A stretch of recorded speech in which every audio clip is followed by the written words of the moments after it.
अस्सलाम वालेकुम बेटा। अस्सलाम वालेकुम सर। वालेकुम सलाम।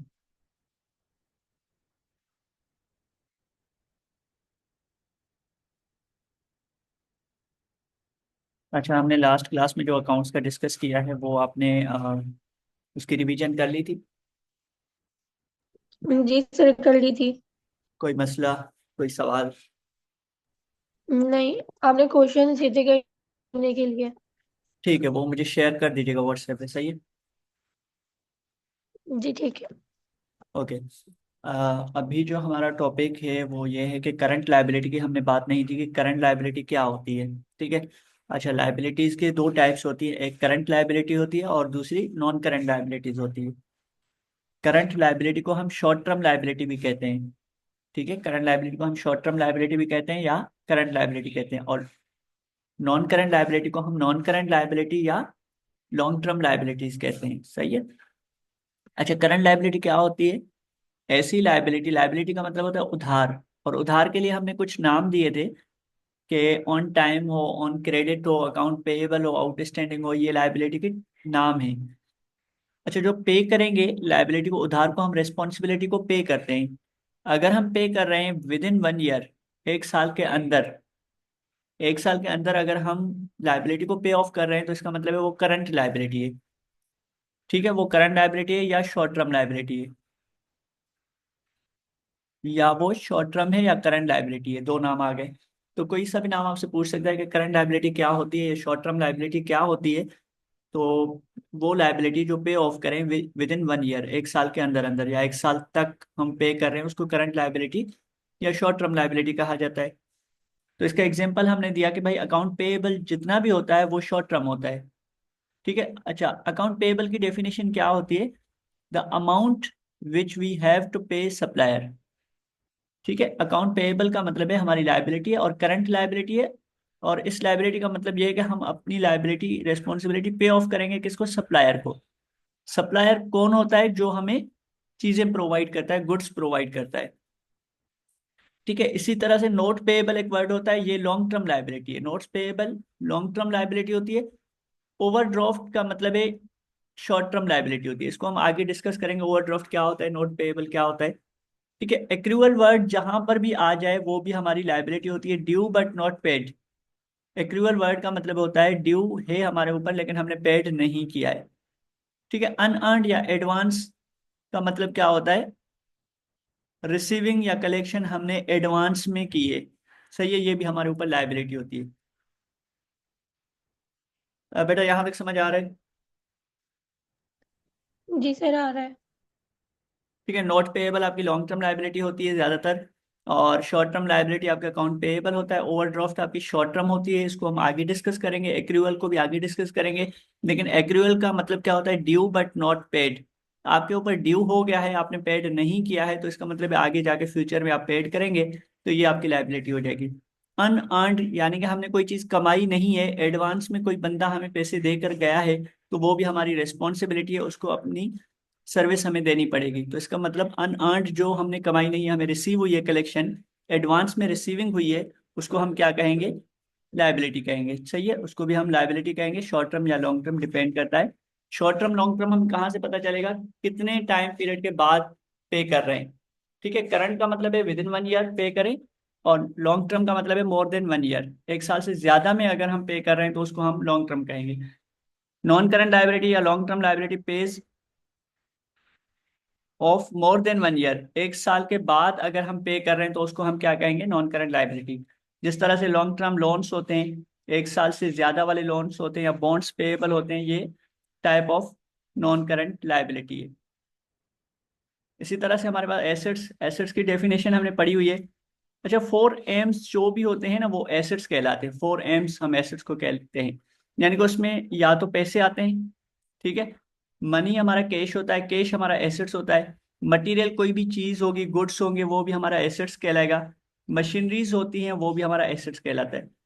मेथड, मेथड मतलब कॉपीराइट, ट्रेडमार्क, पेटेंट, ये ऑल इंटेलेक्चुअल प्रॉपर्टी इनको कहते हैं हम, ये भी हमारे एसेट्स होते हैं, ये भी हमें बेनिफिट्स देते हैं, हमारे रिसोर्सेज होते हैं। ठीक है, इसके अंदर भी दो हमारे पास टाइप्स होती हैं। ऐसे एसेट्स जो यूज्ड मोर देन 1 ईयर, 1 साल से ज्यादा तक हम यूज करें, उसे कहेंगे करंट एसेट्स या शॉर्ट टर्म एसेट्स। अगर लेस देन 1 ईयर, सॉरी, मोर यूज्ड मोर देन 1 ईयर जब हम यूज करेंगे तो लॉन्ग टर्म एसेट्स कहलाता है, लॉन्ग टर्म एसेट्स या नॉन करंट एसेट्स, NCA। और लेस देन 1 ईयर अगर हम यूज कर रहे हैं तो उसको हम क्या कहते हैं, शॉर्ट टर्म। ठीक है, यहाँ पे मिस्टेक हो गई थी। तो शॉर्ट टर्म हम किसको कहते हैं, या करंट एसेट्स किसको कहते हैं, जो लेस देन 1 ईयर हम यूज करें, और मोर देन 1 ईयर जो यूज करेंगे उसको हम लॉन्ग टर्म एसेट्स या नॉन करंट एसेट्स कहेंगे। बेटा क्लियर है यहाँ तक? जी सर, क्लियर है। बता देंगे नॉन करंट एसेट्स और शॉर्ट टर्म एसेट्स कौन से होते हैं? जो 1 साल से ज्यादा यूज करे जाए वो लॉन्ग टर्म एसेट होते हैं, और जो ठीक है, एक साल से कम उसे शॉर्ट टर्म एसेट बोलते शॉर्ट टर्म एसेट्स कहते हैं, ठीक है। अच्छा, इसका एक सवाल आता है हमारे पास, फंडामेंटल इक्वेशन। ठीक है, फंडामेंटल इक्वेशन या इसको हम बेसिक इक्वेशन कहते हैं या अकाउंटिंग इक्वेशन कहते हैं, पहले भी हमने डिस्कस किया था। Assets equal to liability plus owners equity. ठीक है, या हम इसको इस तरह से लिख सकते हैं, लायबिलिटी और plus owners equity equal to किसके होंगे, एसेट्स होंगे। और थर्ड हमारे पास बन जाती है इक्वेशन, एसेट्स में से जब माइनस लायबिलिटी करते हैं तो हमारे पास ओनर्स इक्विटी या नेट एसेट्स या नेट वर्थ आ जाता है हमारे पास। ठीक है, तो ये तीन तरह की इक्वेशन है जिससे हम सवाल को सॉल्व कर सकते हैं। ठीक है, अब अगर मैं आपको डेटा दे दूं कि हमारे पास एसेट्स जो हैं 500 के हैं, और हमारे पास लाइबिलिटी जो है वो 250 की है, तो आप मुझे बताएं कि कैपिटल या ओनर्स इक्विटी आपकी क्या होगी। फाइंड आउट कर सकती हैं आप, कर लें, करके आंसर बता दें।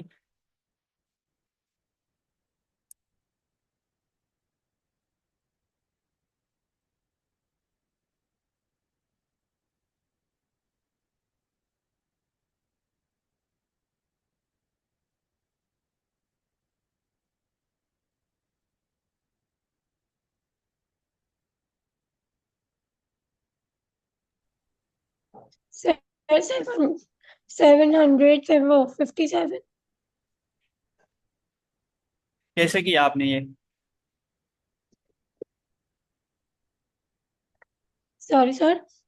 कैसे किया मैंने कहा? इन सबको प्लस किया। प्लस बेटा नहीं होंगे, देखें हमारे पास इक्वेशन क्या है, assets equal to liability plus capital. ठीक है, अब हमारे पास क्या क्या गिवन है, हमारे पास 500 एसेट्स गिवन है, तो हमने लिखा 500 इक्वल होते हैं किसके, लायबिलिटी और इक्विटी को मिलाते हैं। 250 हमारे पास लायबिलिटी है और इक्विटी हमें नहीं पता, तो हम अब कैपिटल कैसे निकालेंगे, तो हम यहाँ पे कैपिटल ले जाएंगे, कैपिटल हमें फाइंड आउट करना है। ठीक है, हमने लिखा कि कैपिटल इक्वल होता है एसेट्स माइनस लायबिलिटीज से। ठीक है, अब एसेट्स हमारे पास 500 है, लायबिलिटी हमारे पास 250 है। ठीक है, तो हमारे पास 500 में से 250 माइनस करें तो हमारे पास 250 आ जाएंगे, तो इसका मतलब है कैपिटल हमारे पास कितना आएगा, 250 आएगा। अब हम इसको प्रूव करके देखते हैं कि एसेट्स और लाइब assets equal to liabilities plus capital. अब 250 हमारे पास लाइबिलिटी थी और 250 हमारे पास कैपिटल हमें रिसीव हुआ, यानी कि फाइंड आउट हमने कर लिया। इन दोनों को जब हम प्लस करेंगे तो हमारे पास क्या आ जाएगा, 500। ठीक है, ये हमारा आंसर होगा। हमने फाइंड आउट करना था कैपिटल, और कैपिटल इस इक्वेशन से हमने फाइंड आउट कर दिया, एसेट्स माइनस लाइबिलिटीज।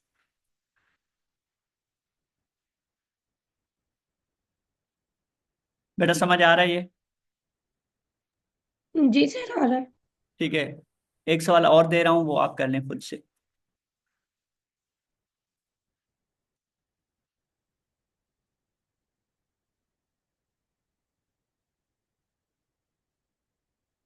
अच्छा, अगर मैं आपको कहूँ कि एसेट्स आपको गिवन नहीं है और लाइबिलिटी आपको गिवन है 500 और कैपिटल आपको गिवन है आल्सो 500। ठीक है, तो अब मुझे एसेट्स बताएं कि एसेट्स कितने होंगे।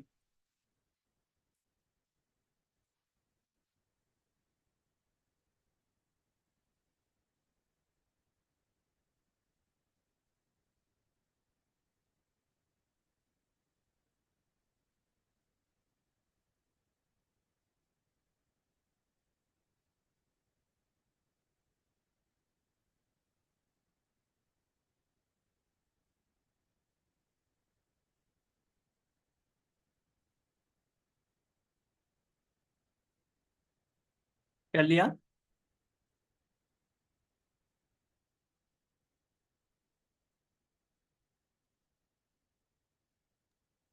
सर ऐसे तो हमारे पास 1000 होंगे। 1000 होंगे, ठीक है। आपने क्या इक्वेशन लगाई होगी, आपने लिखा होगा assets equal to liabilities plus capital. तो आपने कहा कैपिटल हमें गिवन है 500 और लायबिलिटी हमारे पास गिवन है 500, दोनों को हमने प्लस कर दिया तो हमारे पास एसेट्स आते हैं, तो 1000 एसेट्स आएंगे। ये साइड एसेट साइड और इक्विटी लायबिलिटी साइड क्या होनी चाहिए, दोनों बराबर होनी चाहिए, तो बराबर इक्वल। हमारी हो रही है, ठीक है, इक्वल होनी चाहिए। इसी तरह से अगर हमें लायबिलिटी निकालनी हो और 1000 ये गिवन हो, तो हम कैसे निकालेंगे। फॉर एग्जाम्पल हमारे पास लायबिलिटी गिवन ही नहीं है, तो हम कैसे निकालेंगे लायबिलिटी।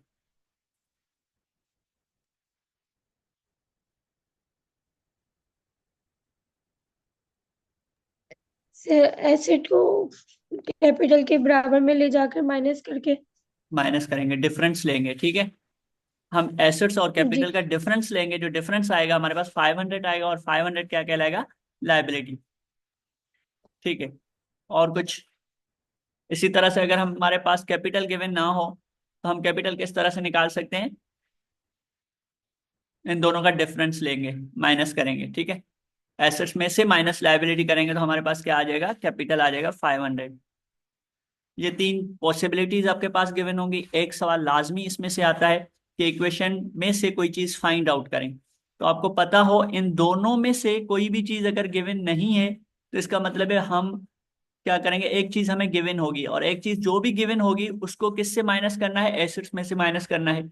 जो भी आंसर आएगा वो इनमें से होगा, ठीक है। अगर एसेट्स पूछ रहा है कि एसेट्स पूछ रहा है, तो फिर हम इन दोनों को लायबिलिटी और कैपिटल को क्या कर देंगे, प्लस करेंगे, प्लस करेंगे तो हमारे पास एसेट्स आ जाएंगे। और अगर ये पूछेगी लायबिलिटी पूछेंगे, तो एसेट्स में से माइनस कैपिटल करेंगे। और अगर कैपिटल पूछ रहे हैं तो एसेट्स में से माइनस लायबिलिटी करेंगे। अगर हमसे लायबिलिटी पूछ रहे हैं तो एसेट में से माइनस कैपिटल करेंगे, तो हमारे पास एसेट्स आ जाएंगे। यहां तक बेटा कोई सवाल है तो पूछ लें। नहीं सर, क्लियर है। ठीक है, ठीक है। अब हमारे पास सेकंड आती है रेवेन्यू इक्वेशन। ठीक है, रेवेन्यू इक्वेशन क्या होती है।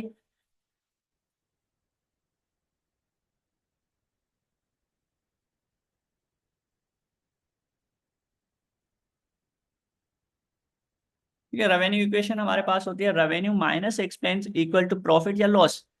रेवेन्यू का मतलब है हमारे हमने सेल्स कितनी की है, हमने एक्सपेंस उसमें से कितना किया है। अगर रेवेन्यू हमारा ज्यादा होगा किससे, एक्सपेंस से, तो क्या होगा, प्रॉफिट आ जाएगा। अगर रेवेन्यू हमारा कम होगा एक्सपेंस से, तो हमारा लॉस होगा।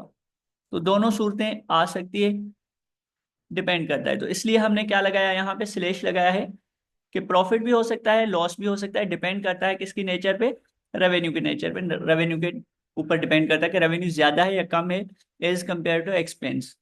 अगर एक्सपेंस से रेवेन्यू कम है तो इसका मतलब है लॉस होगा। एक्सपेंस रेवेन्यू से ज्यादा है तो क्या होगा, लॉस होगा। और एक रेवेन्यू से एक्सपेंस कम है तो प्रॉफिट होगा, ठीक है। तो ये इक्वेशन हम इस तरह से बनाते हैं, ये आपके पास एमसीक्यूज भी आ सकता है। यहाँ तक समझ आ रही है बेटा। जी सर, आ रही है। ठीक है, अब मैं आपको डेटा दे रहा हूँ, आप खुद से सॉल्व करके देखें कि किस तरह से सॉल्व होगा। अगर मैं आपको फॉर एग्जांपल 500 रेवेन्यू दूं, 400 रेवेन्यू दूं और 300 आपको एक्सपेंस दूं, तो आप बताएं प्रॉफिट होगा लॉस होगा।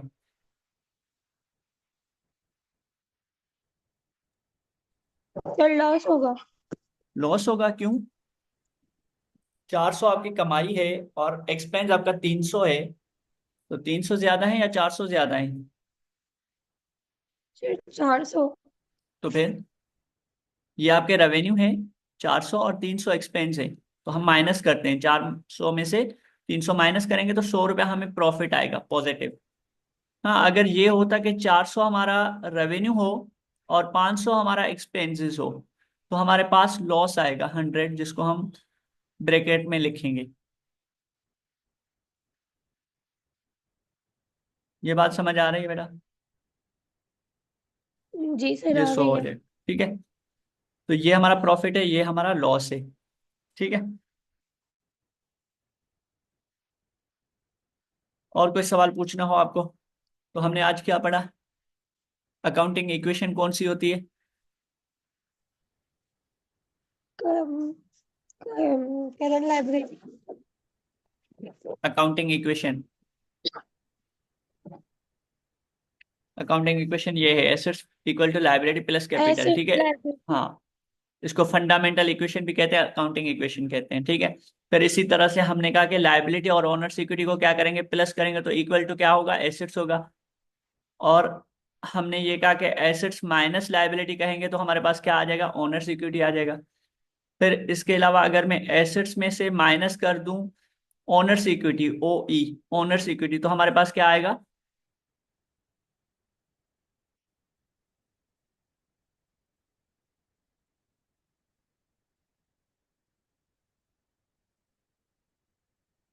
यस बेटा। सॉरी सर, आपने क्या बोला? मैंने ये बोला कि assets minus owners equity equal to किसके आएगा? लाइब्रेरी। लाइबिलिटी, वेरी गुड, ठीक है। तो तीन इक्वेशंस हमारी बनती हैं इसमें। एक बार और आप रिवाइज कर लें, कोई चीज समझ नहीं आई है तो बता दें। नहीं सर, क्लियर है। ठीक है, अब मुझे आप बता दें कि एसेट्स मालूम करने हो तो कैसे करेंगे। चलें, assets equal to liability plus capital, हमारे पास एक इक्वेशन बन गई। अब मुझे अगर कैपिटल मालूम करना है तो मैं इक्वेशन को किस तरह बनाऊं? अगर मुझे कैपिटल मालूम करना है तो कैसे इक्वेशन बनेगी? Capital equal to assets plus या माइनस? माइनस। माइनस लाइबिलिटी, ठीक है, एक इक्वेशन ये बन गई। अगर मुझे लाइबिलिटी चाहिए तो मैं क्या करूंगा, एसेट्स माइनस कैपिटल। तो ये मेन तीन आपके पास इक्वेशन बन जाएंगी। एक में हम एसेट्स मालूम कर रहे हैं, दूसरे में हम कैपिटल मालूम कर रहे हैं, तीसरे में हम लाइबिलिटी मालूम कर रहे हैं। और मालूम तीनों मतलब कर आपको सवाल आ सकता है कि एसेट्स मालूम करें, कैपिटल मालूम करें या लाइबिलिटी। एक चीज आपको मालूम करनी पड़ेगी, दो चीजें आपको गिवन होंगी डेटा के अंदर, ठीक है बेटा। जी सर।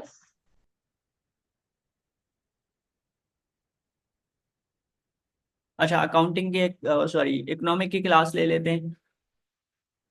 इकोनॉमिक कहाँ तक हमने पढ़ा था?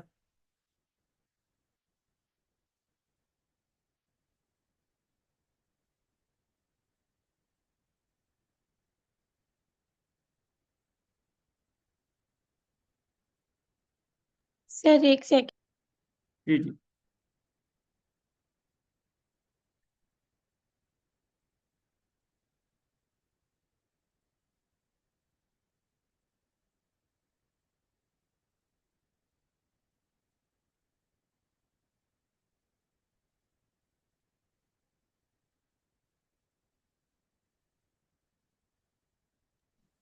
सर ये वाला टॉपिक हमारा हो गया था।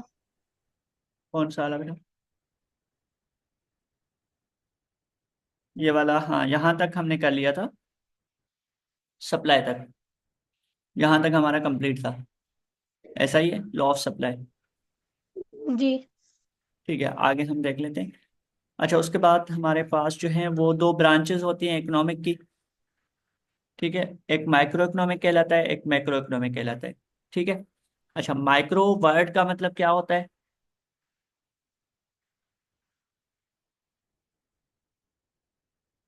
माइक्रो वर्ड का मतलब होता है एक्सट्रीमली स्मॉल, बहुत ज्यादा जो है वो स्मॉल होना चाहिए, उसको हम माइक्रो इकोनॉमिक कहते हैं। और मैक्रो का मतलब क्या होता है, लार्ज। इकोनॉमिक के अंदर हम दो चीज़ों की, दो ब्रांचेस की बात करते हैं। ये इंपॉर्टेंट सवाल है, शॉर्ट में आता है कि difference between micro economic and macro economic. तो माइक्रो का मतलब है कंट्री के अंदर हम क्या स्टडी करेंगे, is the study of particular form, particular house hold, individual price या वेजेस, इनकम, इंडिविजुअल इंडस्ट्री। ठीक है, एक चीज की जब हम स्पेसिफिक बात करते हैं तो वो क्या कहलाता है, माइक्रो इकोनॉमिक। माइक्रो के अंदर जो आई आ रहा है इसको हम शो करते हैं इंडिविजुअल। ठीक है, माइक्रो, MICRO, आई जो शो कर रहा है वो इंडिविजुअल को शो कर रहा है। इसका मतलब है इंडिविजुअल जो भी जिस भी चीज की हम स्टडी करेंगे, वो फर्म, कंपनी हो पर्टिकुलर, या एक बंदा हो, हाउस होल्ड हो उसकी, या किसी भी चीज की प्राइस, एक चीज की प्राइस, या एक बंदे की इनकम, या इंडिविजुअल इंडस्ट्री या कंपनी को जो हम स्टडी करते हैं उसको हम क्या कहेंगे, माइक्रो इकोनॉमिक। ठीक है, एग्जाम्पल गिवन है, price theory of consumer behaviour, theory of production. ये दो थ्योरीज आपकी माइक्रो इकोनॉमिक में आती हैं। इसके अंदर हम इंडिविजुअल बिहेवियर को स्टडी करते हैं। ठीक है, अगर हम इसका एग्जांपल सिंपल यही देते हैं कि फॉरेस्ट के अंदर क्या होता है, फॉरेस्ट के अंदर जो है वो बहुत सारी ट्रीज होती हैं फॉर एग्जांपल। तो अगर हम एक ट्री, कोई भी एक ट्री की अगर बात करेंगे तो वो माइक्रो इकोनॉमिक कहलाएगा। अगर पूरे फॉरेस्ट की बात करेंगे तो क्या कहलाएगा, मैक्रो इकोनॉमिक कहलाएगा। ठीक है, तो मैक्रो इकोनॉमिक में जो ए आ रहा है, ए, ए का मतलब है एग्रीगेट। एग्रीगेट वर्ड का मतलब होता है टोटल। अगर हम इकोनॉमी के अंदर या कंट्री के अंदर टोटल में बात करते हैं तो उसको हम मैक्रो इकोनॉमिक कहते हैं। For example, it deals with the economy as a whole, complete या फुल या total, with its aggregate and average such as national income. पूरे पाकिस्तान की इनकम की बात करें, नेशनल आउटपुट, पूरे पाकिस्तान की GDP की बात करें, या नेशनल सेविंग या इन्वेस्टमेंट या कंजम्पशन ऑफ एम्प्लॉयमेंट। ठीक है, जब हम ओवरऑल बात करेंगे, होल की बात करेंगे तो उसको क्या कहेंगे, मैक्रो इकोनॉमिक। अगर हम इंडिविजुअल या पर्टिकुलर या स्पेसिफिक चीज की बात करेंगे, स्टडी करेंगे, उसको हम माइक्रो इकोनॉमिक कहते हैं। ठीक है बेटा, दोनों टर्म्स समझ आ गए होंगे आपको। आप रिवाइज करवा दें मुझे, माइक्रो मैक्रो इकोनॉमिक क्या होता है। से माइक्रो और वो माइक्रो इकोनॉमिक्स होता है, एक स्मॉल होता है माइक्रो। लार्ज होता है। जी। और जैसे मेरी को जो होता है उसको हम कहेंगे फ्रेम हो गया। इसको जब हम पढ़ते हैं तो इसका मतलब ये होता है, हाउस होल्ड हो गया, प्राइस वेज हो गया, और इनकम हो गया, इंडस्ट्री हो गया। किस चीज की, इंडिविजुअल की, एक बंदे की। जी। जब आप डेफिनेशन बनाएंगे, जब पेपर में लिखेंगे तो आप इस तरह से लिखिएगा, माइक्रो मीन, सॉरी, माइक्रो का मतलब होता है एक्सट्रीमली स्मॉल। ठीक है, यहाँ पे आपने लिखा, फिर लिखिएगा आई, इस तरह से देके आप इंडिविजुअल लिखिएगा। फिर आप बताइएगा कि भाई स्टडी हम इसमें किस चीज की करते हैं, स्टडी इंडिविजुअल फॉर्म यानी कि इंडिविजुअल कंपनी की बात करेंगे आप, इंडिविजुअल हाउस होल्ड की बात करेंगे, ठीक है, इंडिविजुअल प्राइस की बात करेंगे। ठीक है, तो इंडिविजुअल हर चीज को आप इंडिविजुअल देंगे, और इनकी स्टडी करने को हम क्या कहते हैं, माइक्रो इकोनॉमिक कहते हैं।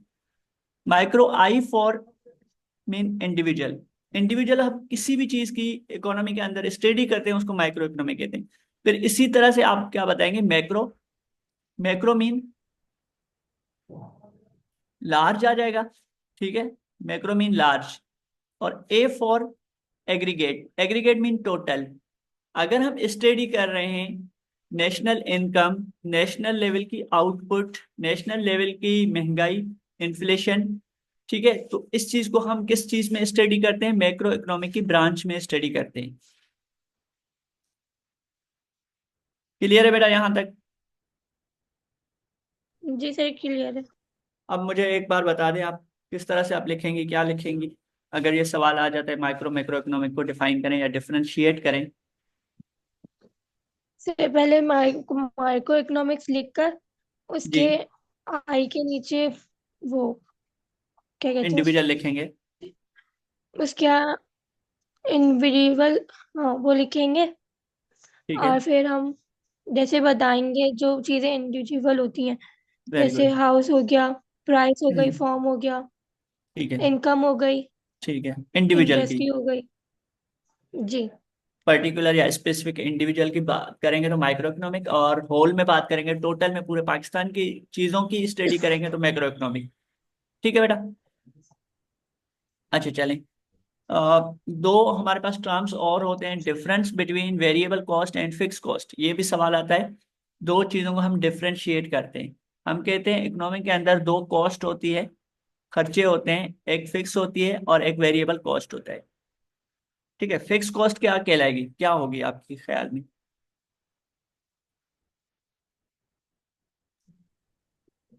जो प्राइस फिक्स कर दी जाती है फिक्स, कि फॉर एग्जाम्पल, इतने का ही है। यस।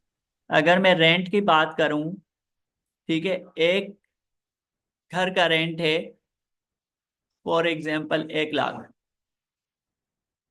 ठीक है, तो इसका मतलब है ये फिक्स है। सही है, 1 लाख एक घर का रेंट है, तो इसका मतलब ये फिक्स है। अब क्या कह रहा है कि फिक्स कॉस्ट वो होती है, it's not depend on output, ये आउटपुट पे डिपेंड नहीं होता है। आउटपुट क्या होती है?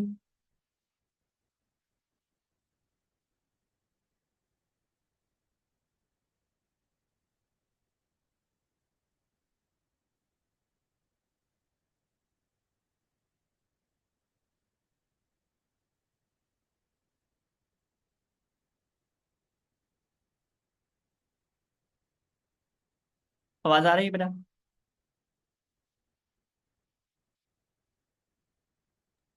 जी सर, आ रही है।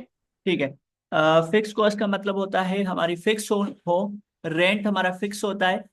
अच्छा, रेंट पे अगर कोई भी हम जगह ले रहे हैं, घर ले रहे हैं, कोई भी शॉप ले रहे हैं, उस शॉप में हम कोई चीज रखें या ना रखें, हमें रेंट क्या देना पड़ेगा, फिक्स देना पड़ेगा। ये जो प्रोडक्शन होती है ना, चीजें अगर मैं 100 यूनिट्स बनाऊं, ठीक है, या मैं 0 बनाऊं, कोई चीज नहीं बनाऊं, तो फिक्स मुझे रेंट फिक्स देना पड़ेगा या नहीं देना पड़ेगा? सर, देना पड़ेगा। देना पड़ेगा। इसका मतलब है फिक्स कॉस्ट डिपेंड नहीं होती है, किस चीज के ऊपर डिपेंड नहीं होती है, आउटपुट के ऊपर डिपेंड नहीं होती है। First point. Second point, it's a cost fix factor. Fix factor कौन से होते हैं? आपका लेबर हो गया, आपकी लैंड हो गई। ठीक है, लैंड का मतलब है जब हम रेंट पे लेते हैं कोई भी जगह, उसमें हम जितनी भी चीजें बना दें तब भी फिक्स अमाउंट होगा। अगर हम नहीं बना रहे हैं, कुछ भी नहीं बनाए, तब भी हमारी फिक्स कॉस्ट फिक्स ही रहेगी। ठीक है, it exist even at zero level of output. अगर हम जीरो लेवल ऑफ आउटपुट का मतलब प्रोडक्शन हमारी जीरो हो, यहाँ पे अगर हम कुछ भी नहीं बना रहे, तब भी हमें रेंट क्या देना पड़ेगा, फिक्स देना पड़ेगा। अच्छा, it's also known as a supplementary cost. इसको दूसरा नाम क्या कहते हैं? Supplementary cost. अगर आपसे कोई पूछे कि फिक्स कॉस्ट का दूसरा नाम क्या है, या एग्जाम उसमें आ सकता है एमसीक्यूज में, तो फिक्स कॉस्ट को हम क्या कहते हैं? Supplementary cost. ये दूसरा नाम है किस चीज का? फिक्स कॉस्ट का। जिस तरह से हमने कहा था कि भाई ओनर सिक्योरिटी का दूसरा नाम कैपिटल है, नेटवर्थ है, इसी तरह से फिक्स कॉस्ट का दूसरा नाम सप्लीमेंट्री कॉस्ट कहलाता है। ठीक है बेटा, फिक्स कॉस्ट में कोई सवाल है तो पूछ ले। नहीं सर, क्लियर है। ठीक है। अच्छा, वेरिएबल कॉस्ट जो होती है, वेरी वर्ड का मतलब होता है चेंज। फिक्स का मतलब होता है फिक्स, और वेरिएबल का मतलब होता है चेंज होना। अब कह रहा है कि very with the level of output. अगर आप अपना आउटपुट बढ़ाते जाएंगे तो आपकी वेरिएबल कॉस्ट क्या होती जाएगी?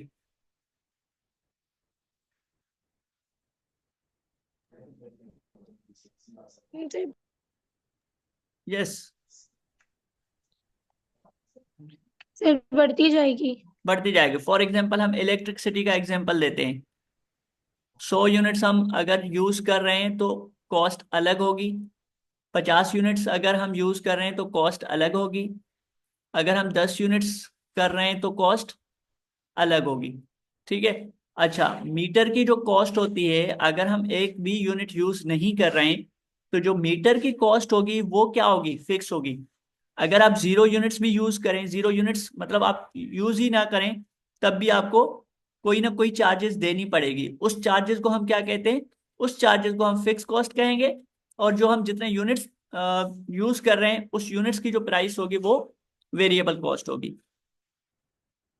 ठीक है, these cost become zero at zero level of output. अगर आप कुछ भी यूज नहीं करेंगे तो आपको अमाउंट जीरो देना पड़ेगा, मीटर की कॉस्ट के अलावा। ठीक है, it's also known as a prime cost. इसको क्या कहते हैं? और प्राइम कॉस्ट कहते हैं। जैसे इसको फिक्स कॉस्ट को सप्लीमेंट्री कॉस्ट कहते हैं, तो इसी तरह से वेरिएबल कॉस्ट को प्राइम कॉस्ट कहते हैं। ठीक है बेटा, यहाँ तक क्लियर है आपको? जी सर, क्लियर चलें ठीक है, ये दो तीन सवाल याद कर लीजिएगा। आज की क्लास हम खत्म करते हैं, सही है। है।